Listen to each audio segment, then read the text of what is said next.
Hello，各位好，我是 Revision Lab 修整所的阿修，欢迎来到我的频道。我们今天探讨一个极具争议，但在当今社会绝对无法回避的话题。很多人都会有一种强烈的感受，那就是现代的社群媒体企业真的非常有害。这些平台无时无刻都在追踪我们的行为轨迹，演算法的设计甚至刻意让年轻世代陷入严重的上瘾循环。更别提他们已经在很大程度上严重污染了我们公共对话的品质，对吧？面对这些系统性的破坏，社会上开始出现一种非常直接，甚至带有强烈情感诉求的声音，那就是主张政府应该出面将这些有毒的社群媒体平台直接国有化，让公众来接管。其实这种想法听起来确实很痛快，真的。毕竟当我们看到大型科技巨头为了利润不择手段时，把经营权交给代表大众的国家，似乎是个最完美的解方。但是身为专业的分析师，我们必须把情感先放一边，从务实的商业营运与国家治理的现实面来深刻剖析这个议题。今天这集知识拆解，我们就要来狠狠拆解这个国家运营社群媒体的浪漫幻想。我们不仅要探讨为什么这是一条死胡同，更要带大家看清楚，当这项看似美好的政策一旦宣布之后，第二天政府与社会究竟会面临多么残酷且难以收拾的现实。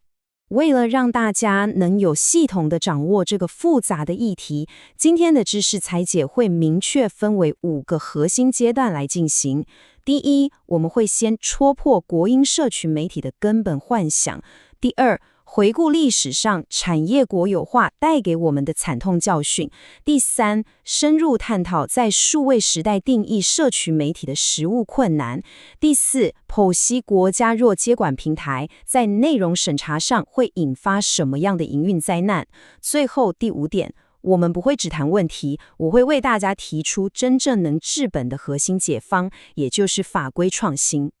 第一章，我们先来谈谈国营社群媒体的幻象。为什么我会说这其实是一个停留在20世纪的过时解方呢？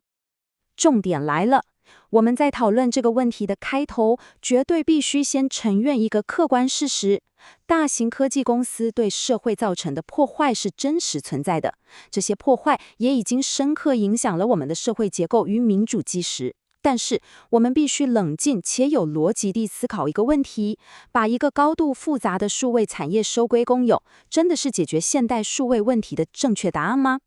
根据我们深入的逻辑归纳与分析，公共所有权，也就是所谓的国有化，本质上完全是一个属于20世纪的解决方案，而我们现在面对的是一个彻头彻尾的21世纪的问题。这种解决工具与目标之间存在着极度严重的根本性错位，这就像是拿着旧时代的传统机械扳手，试图去修理最新型、充满复杂演算法的人工智慧伺服器一样，不但完全行不通，还可能把机器给彻底砸坏。人们渴望控制这些难以驾驭的数位平台，这份渴望非常合理。但是现代国家的实体治理能力与当今科技产业高度动态、跨越国界的运作现实之间，存在着一道几乎无法跨越的鸿沟。简单来说，国家机器目前的结构根本不具备管理现代数位巨兽的客观条件。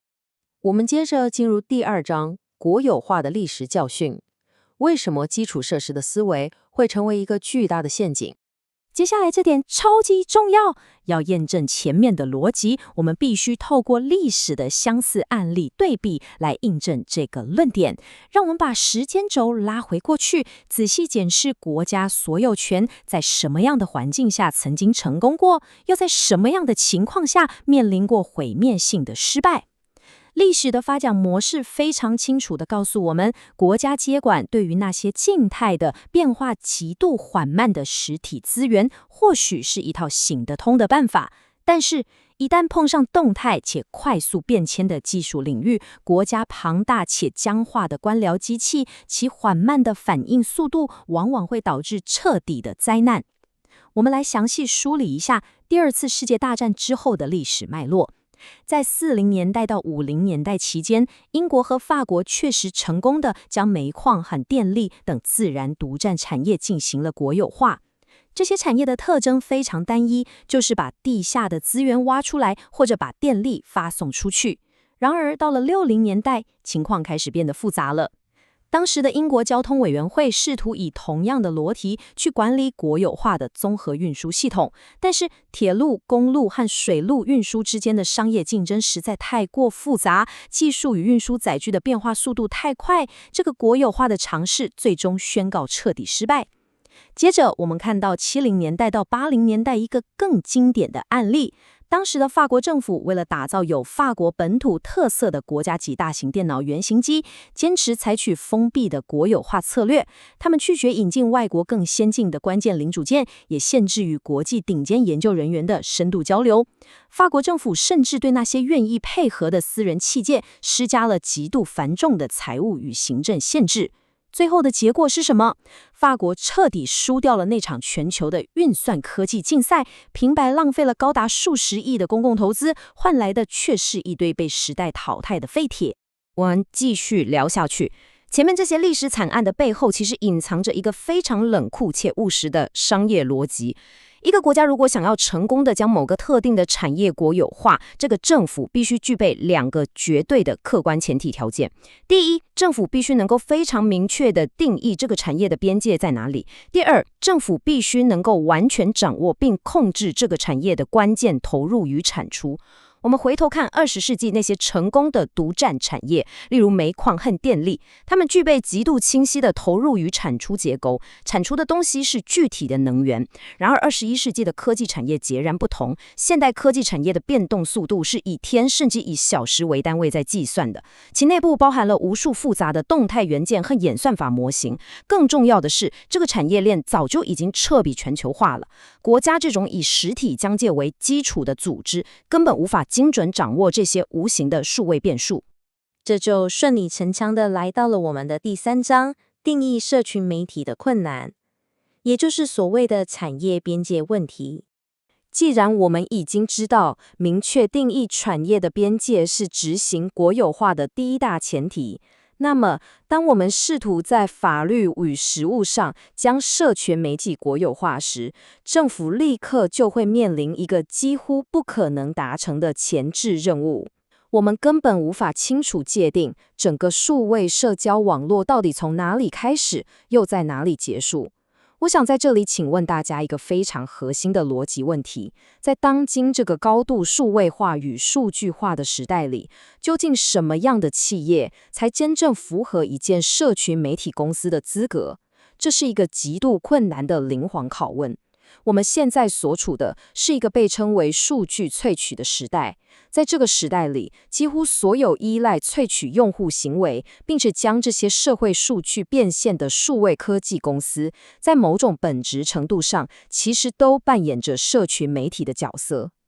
我们来实际拆解一下这个复杂的跨国数据供应链，大家就会明白这个边界有多模糊。首先，YouTube 是一个非常明显的社群影音平台，这点毫无争议。但是 Google 旗下的其他服务呢？ Google 的核心搜寻引擎其实是大量使用了社会人群的互动资讯与点击偏好，来对全球的搜寻结果进行排序。而 Google 最新的人工智慧系统 Gemini 也是深度依赖海量的社群数据来判断资料来源的可靠性，甚至连看起来最学术的 Google 学术搜寻，也是使用论文之间的引用与社交指标来决定关联性。那么这些到底算不算社群媒体？如果算，政府也要接管搜寻引擎吗？我们再看看微软或是 Roblox 这些大型游戏平台，很多专业研究人员早就已经证实，有心人士和极端主义分子正在利用这些游戏平台内建的语音和聊天功能，来招募并激化非常年轻的孩童。这些游戏平台具备了强大的社交扩散力。如果政府真的要推行接管政策，难道要把所有具备社交功能的科技公司，连同游戏产业全部收归国有吗？这在实务运营上根本不可能做到，而且我们可以100%确定，业界绝对会立刻产生无数个不受规范的私人替代方案，来轻易规避政府的法律定义。此外，还有一个更现实的问题，当代的数位供应链是跨国且深度全球化的，这代表着什么？这代表像是英国或美国这种自由开放的西方民主国家，根本无法在自己的国家边界内有效且彻底地控制所谓的社群媒体。我们必须承认，像是中国、沙烏地阿拉伯或土耳其等国家，他们拥有数量较少且高度集中的网际网络骨干节点，因此他们确实有能力设立极端的基础设施关卡来强硬控制内容的流动。但是西方民主国家为了维持社会的开放性，并没有这种集中的实体网络架构，因此民主国家在物理层面上根本无法阻止那些伺服器位于境外，由跨国私人资本所拥有的科技平台对国内进行无孔不入的资讯入侵与商业竞争。第4章，我们来谈谈大家最关心的内容审查，这在实务上将会是一场难以执行的营运梦魇。简单整理一下刚刚的内容，我们从前面的逻辑已经可以推导出，国家既无法精准定义社群媒体，也无法在物理上控制虚拟的数位边界。现在我们进一步探讨，如果硬要接管，在日常营运层面会引发多大的灾难？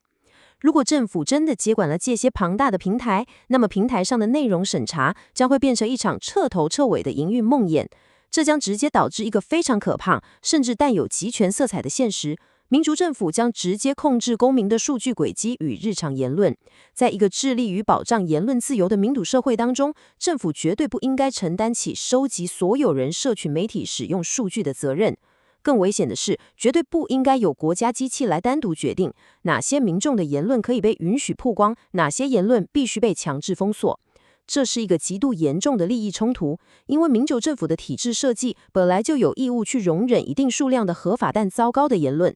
如果这些平台由国家来营运，政府作为唯一的审查者，将会立刻陷入审查公民言论的巨大道德危机与永无止境的政治泥淖之中。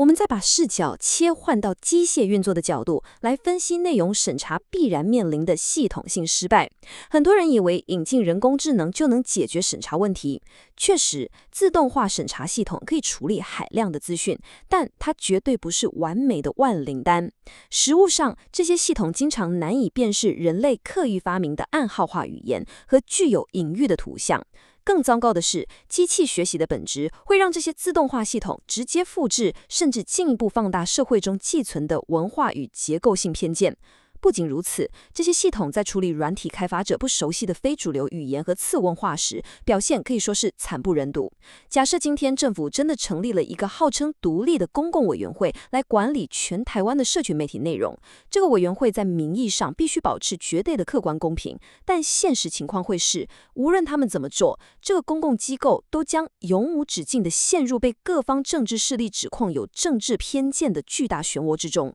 光是应付舆论和官司，就根本无法进行任何实质的治理工作。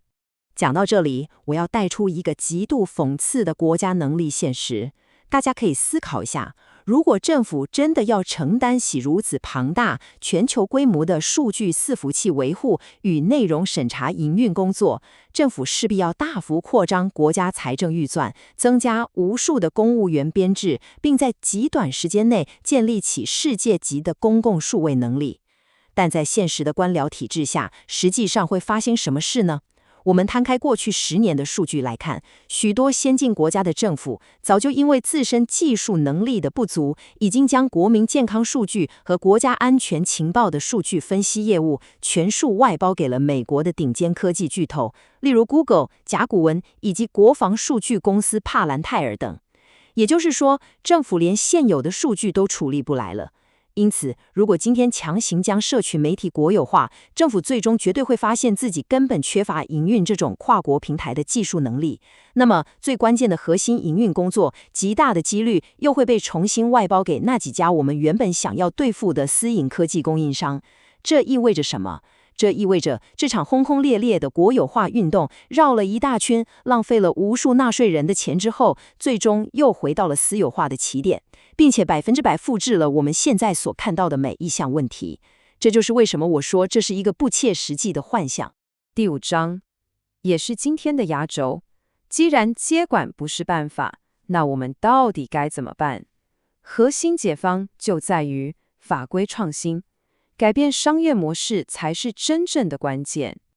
最后总结今天解决问题的核心方向，既然我们透过严谨的逻辑与历史分析，已经彻底摧毁了公共所有权这个过时且危险的幻象，我们身为分析师，就必须提出务实且能真正落实的解决方案。如果把平台收归国有是错误的工具，那么针对科技巨头进行强势且积极的法规创新，才是我们真正需要的正确武器。请记住一个核心观念，我们根本不需要夺取平台的实体所有权，我们真正需要精准打击并改变的是他们剥削人性的商业模式。我们来对比一下这两种截然不同的治理逻辑，大家就会豁然开朗。过去那种事后移除违规内容的做法，就像是一场永远打不完的打地鼠游戏。这种做法是被动的，是瞬间的，而且正如前面所说，它难以应对暗号化的危险语言，最终还会引来无休止的政治偏见指控，根本治标不治本。相反地，我们提出的预先的法规创新，则具有强大的结构性和系统性力量。